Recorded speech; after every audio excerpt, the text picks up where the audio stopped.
नमस्कार, मैं हूं रत्ना और आप देख रहे हैं सी न्यूज़ भारत। वक्त हो चुका है उत्तर प्रदेश बुलेटिन का। बात करेंगे कन्नौज की, जहां छात्रा रुचि गुप्ता की मौत के मामले में 2 आरोपियों को जेल भेजा गया। इसके साथ ही बात करेंगे महाराजगंज की, जहां ग्राम सभा की भूमि में बनी मजार को प्रशासन ने जेसीबी लगाकर ढहवा दिया। ऐसी तमाम खबरों पर विस्तार से चर्चा करेंगे इस बुलेटिन में। खबर कन्नौज से, जहां अस्पताल में छात्रा रुचि गुप्ता की मौत के मामले में 2 आरोपियों को भेजा गया जेल। डॉक्टर वैभव दुबे और उत्कर्ष राठौर को किया गया गिरफ्तार। पुलिस के प्रति नाराजगी पर वैश्य समाज और अन्य लोगों ने किया था कोतवाली का घेराव। आपको बता दें कि पुलिस प्रशासन के प्रति लोगों में भारी आक्रोश देखने को मिला। परिजनों को न्याय दिलाने के लिए सभी पार्टियों के लोग पहुंच रहे हैं। नेता छात्रा के घर वहीं छिबरामऊ कोतवाली क्षेत्र के श्री कृष्णा हॉस्पिटल का ये पूरा मामला बताया जा रहा है। कन्नौज से सी न्यूज़ संवाददाता सीबू सैनी की रिपोर्ट। निचलौर क्षेत्र के ग्राम अमड़ा उर्फ झुलनीपुर में ग्राम सभा की भूमि में बनाए गए मजार को प्रशासन ने जेसीबी लगाकर ढहवा दिया। इस भूमि पर कुछ लोगों द्वारा 20 वर्ष पहले से मजार बनाकर झाड़ फूंक का कार्य किया जाता था। इसको लेकर निचलौर तहसील कोर्ट में बेदखली का मुकदमा चल रहा था। तहसीलदार अमित कुमार सिंह ने बताया कि मुकदमे की सुनवाई के दौरान संबंधित पक्ष को जुर्माना जमा करने की नोटिस दी गई थी। इस पक्ष के लोगों की सहमति से मजार को हटाया गया है। इस दौरान एसडीएम शैलेंद्र गौतम, एसओ अखिलेश वर्मा, हल्का लेखपाल देवेंद्र पटेल, राजस्व निरीक्षक मनीष पटेल, पीएसी बल और एसएसबी झुलनीपुर की टीम मौजूद रही। महाराजगंज से सी न्यूज़ संवाददाता अरुणेश कुमार गुप्ता की रिपोर्ट। खबर वाराणसी से, जहां संकट मोचन महंत के घर पर हुई करोड़ों रुपए कीमत के गहनों की चोरी का खुलासा। आपको बता दें कि वाराणसी में हाल ही में संकट मोचन मंदिर के महंत प्रोफेसर विशंबर नाथ मिश्र के आवास पर हुई करोड़ों की चोरी के मामले में पुलिस ने त्वरित कार्रवाई की है। मंगलवार देर रात रामनगर के कोदोपुर इलाके में पुलिस और चोरों के बीच मुठभेड़ हुई, जिसमें 3 आरोपियों के पैर में गोली लगी और 3 अन्य को गिरफ्तार किया गया है। इनमें से अधिकांश आरोपी महंत के आवास के पूर्व कर्मचारी थे, जिन्होंने मौका पाकर चोरी की योजना बनाई थी। पुलिस ने उनके पास से चोरी गए आभूषण और नकदी बरामद किए हैं। वाराणसी में हाल ही में संकट मोचन मंदिर के महंत प्रोफेसर विशंबर नाथ मिश्र के आवास पर हुई करोड़ों की चोरी के मामले में पुलिस ने त्वरित कार्रवाई की है।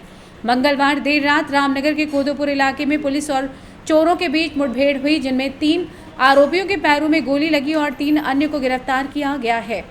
इनमें से अधिकांश आरोपी महंत के आवास के पूर्व कर्मचारी थे, जिन्होंने मौका पाकर चोरी की योजना बनाई थी। पुलिस ने उनके पास से चोरी गए आभूषण और नकदी भी बरामद कर लिया है।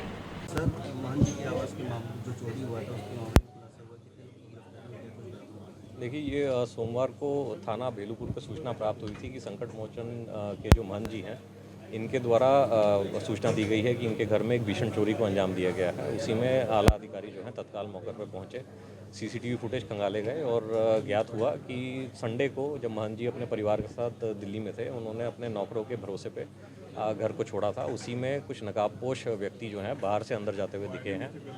इसी में पुलिस को शक हुआ था कि कोई घर के अंदर व्यक्ति है जिन्होंने ये प्रवेश प्रदान किया है चोरों को। इसी में जो यहाँ पे पूर्व में जो यहाँ पे नौकर और कर्मचारी रहे हैं, उनके कॉल डिटेल्स और फ़ोन नंबरों को खंगाला गया था। और इसी में पुलिस पीछा करते करते 20 तारीख की शाम में रामनगर में एक देहात एरिया में पहुंची, जहां पे 6 अभियुक्त जिन्होंने इस चोरी को अंजाम दिया था, वो जो चोरी का सामान था उसको आपस में बंटवारा को लेकर के बैठक कर रहे थे। उसी में पुलिस की मुठभेड़ हुई है इन लोगों के साथ। इन्होंने पुलिस पे फायरिंग की थी। जवाबी फायरिंग में 3 लोगों को गोली लगी है और 3 अन्य लोगों ने आत्मसमर्पण किया है।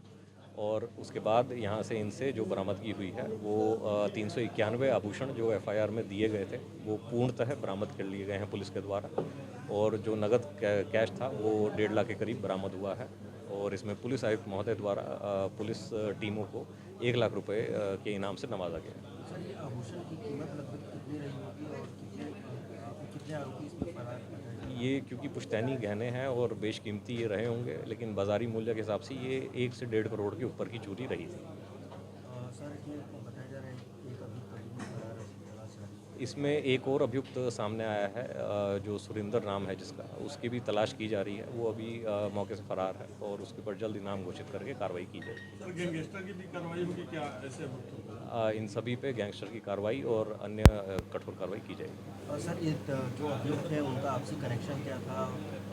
ये सभी लोग जो हैं, जो 6 अभियुक्त पकड़े गए हैं, ये सभी मंदिर में कहीं ना कहीं से और महंत जी के घर पे कर्मचारी के रूप में वर्तमान में या भूतपूर्व वहाँ पे कार्य करते रहे हैं और सभी आपस में एक फ़ोन कॉल से रिलेटेड थे, बात करते रहते थे आपस में और इनके कॉल डिटेल्स को खंगाला गया था और उसी से इस घटना का पर्दाफाश किया गया। कितने दिन से प्लानिंग चल रही थी सर? ये तकरीबन 1 महीने से लगातार प्लानिंग कर रहे थे और इनके द्वारा पूर्व में भी छोटी छोटी घटनाओं को घर पे अंजाम दिया गया था और क्योंकि ये पकड़े नहीं गए थे तो इनका मन बढ़ गया था कि इसमें एक बड़ी घटना भी करके बचा जा सकता है। वाराणसी से सी न्यूज़ संवाददाता अब्दुल्ला हाशमी की रिपोर्ट। फिलहाल इस बुलेटिन में बस इतना ही। देश और दुनिया की तमाम बड़ी खबरों के लिए देखते रहिए सी न्यूज़ भारत।